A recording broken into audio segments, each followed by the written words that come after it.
Elizabeth, Queen of England, 1533 to 1603, by Edward Spencer Beasley.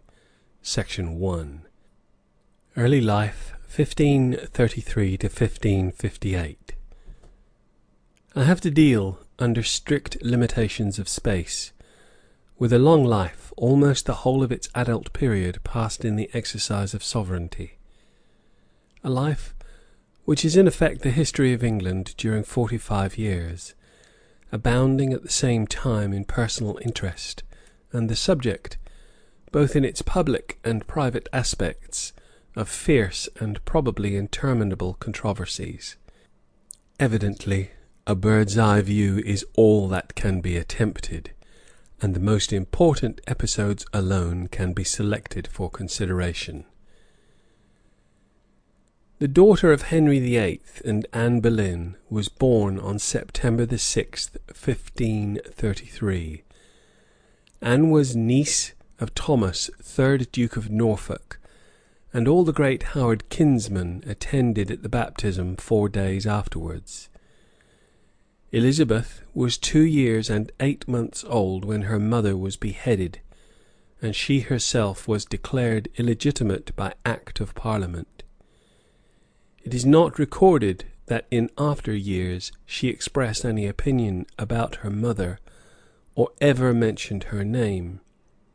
She never took any steps to get the Act of Attainder repealed, but perhaps she indirectly showed her belief in Anne's innocence by raising the son of Norris, her alleged paramour, to the peerage, and by the great favour she always showed to his family. During her father's life, Elizabeth lived chiefly at Hatfield with her brother Edward under a governess. Henry had been empowered by Parliament in 1536 to settle the succession by his will. In 1544 he caused an act to be passed, placing Mary and Elizabeth next in order of succession after Edward. By his will, made a few days before his death, he repeated the provisions of the Act of 1544, and placed next to Elizabeth the daughters of his younger sister, the Duchess of Suffolk, tacitly passing over his elder sister, the Queen of Scotland. After her father's death, January 1547, Elizabeth, then a girl of 13, went to reside with the Queen Dowager Catherine, who had not been many weeks a widow before she married her old lover Thomas Seymour, the Lord Admiral, brother of the Protector Somerset. Described as fierce in courage, courtly in fashion, in personage stately, in voice magnificent, but somewhat empty of matter. The romping that soon began to go on between this dangerous man and Elizabeth was of such a nature that early in the next year Catherine found it necessary to send her away somewhat abruptly. From that time she resided chiefly at Hatfield.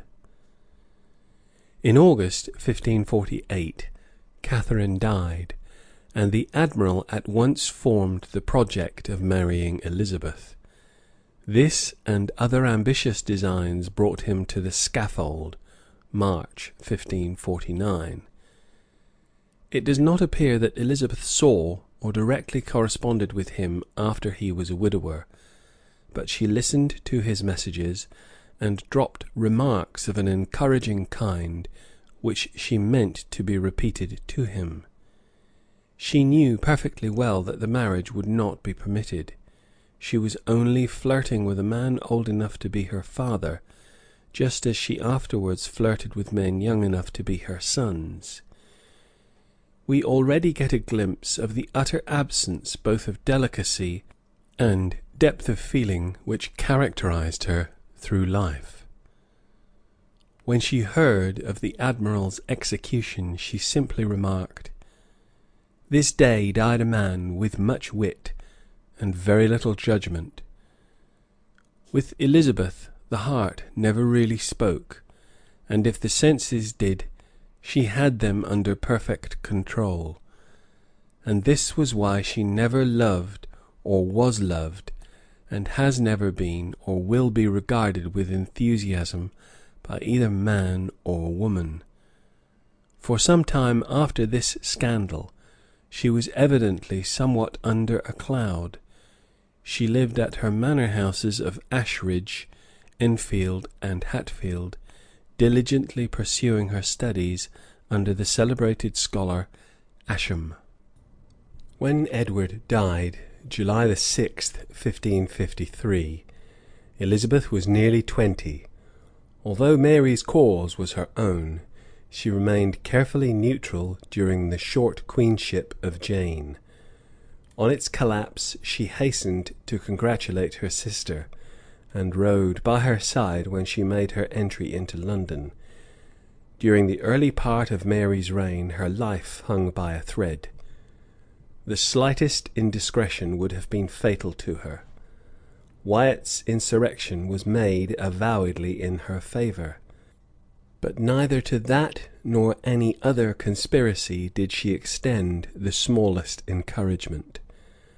Her prudent and blameless conduct gave her the more right in after years to deal severely with Mary Stuart, whose behaviour under precisely similar circumstances was so very different. Eynard, the Spanish ambassador, demanded her execution as the condition of the Spanish match, and Mary assured him that she would do her best to satisfy him. In the time of Henry VIII, such an intention on the part of the sovereign would have been equivalent to a sentence of death. But Mary was far from being as powerful as her father. The council had to be reckoned with, and in the council independent and even peremptory language was now to be heard.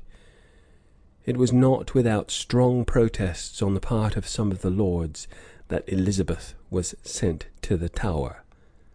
Sussex, a noble of the old blood, who was charged to conduct her there, took upon him to delay her departure, that she might appeal to the Queen for an interview. Mary was furious. For their lives, she said, they durst not have acted so in her father's time. She wished he was alive and among them for a single month. But it was useless to storm.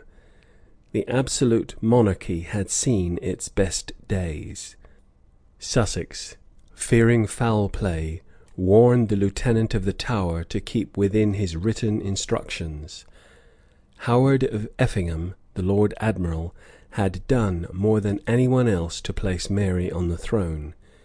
But he was Elizabeth's great uncle, and he angrily insisted that her food in the Tower should be prepared by her own servants. A proposal in Parliament to give the Queen the power to nominate a successor was received with such disfavour that it had to be withdrawn. Finally, the judges declared that there was no evidence to convict Elizabeth. Sullenly, therefore, the Queen had to give way. Elizabeth was sent to Woodstock, where she resided for about a year under guard. This was only reasonable.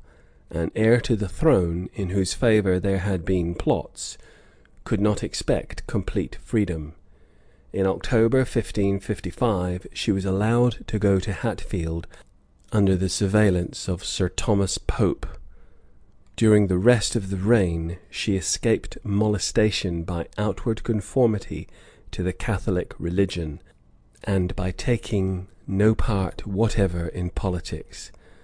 But as it became clear that her accession was at hand, there can be no doubt that she was engaged in studying the problems with which she would have to deal. She was already in close intimacy with Cecil, and it is evident that she mounted the throne with a policy carefully thought out in its main lines. When Mary was known to be dying, the Spanish ambassador Feria called on Elizabeth and told her that his master had exerted his influence with the Queen and Council on her behalf, and had secured her succession. but she declined to be patronized, and told him that the people and nobility were on her side. End of section 1.